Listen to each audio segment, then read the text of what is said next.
একটি ধর্মস্থান তৈরি করতে গেলে তার পরিকাঠামো নির্মাণও করতে হয়, এটা রাজনীতিবিদদের জানা আছে, কিন্তু রাজনীতিবিদরা সেইটা প্রকাশ করতে পারেন না। কারণ মুখ্যমন্ত্রীর নাম যোগী আদিত্যনাথ।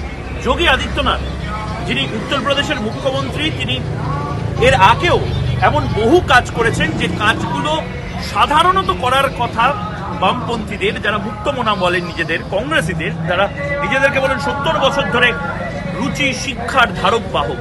আমি এই মুহূর্তে অযোধ্যার একটি পাবলিক টয়লেট যেটা বানানো হয়েছে সেই টয়লেটে আছি। এরকমই টয়লেট বিভিন্ন জায়গাতে বানানো হয়েছে এবং উল্লেখযোগ্যভাবে ঝাঁ চকচকে পরিষ্কার টয়লেট। একেবারে প্রত্যেকটা ইউপিআই, যাদের কাছে ফোন এই মুহূর্তে অ্যাভেলেবেল আছে তার জন্য ফোন রাখা হয়েছে, সেই ফোনে ইউপিআই টয়লেটে ব্যবস্থা করা হয়েছে যাতে করে পেমেন্ট করা যায় এবং পেমেন্টটা নেওয়া হচ্ছে, যে কারণে সেই পরিষেবাটুকু পর্যন্ত দেওয়া হচ্ছে। ঝাঁ চকচকে ওয়াশরুম এবং তার পাশাপাশি সমস্ত কিছু স্নান বাথরুম করার পরিষেবা, এবং তার পাশাপাশি রাস্তায় যে অদ্ভুতভাবে যে জিনিসটা আমি দেখলাম যে এখানে প্রত্যেকটা মানুষকে যাতে ইনক্লুড করা যায় তার জন্য ব্যবস্থা আছে। যারা শারীরিকভাবে কিছুটা হলেও সমস্যার মধ্যে থাকেন তাদের জন্য র্যাম্প রাখা হয়েছে, যেটা পশ্চিমবঙ্গেরও বহু টয়লেটে আমরা দেখতে পাই না।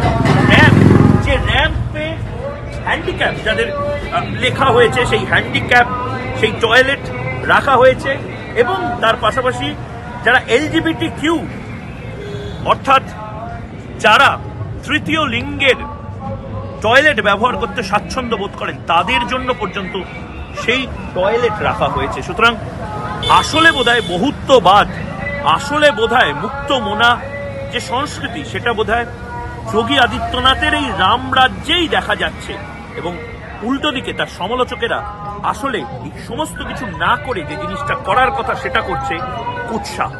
ক্যামেরা পার্সন রজনীর সঙ্গে ময়ূক রঞ্জন ঘোষ, রিপাবলিক বাংলা, অযোধ্যা।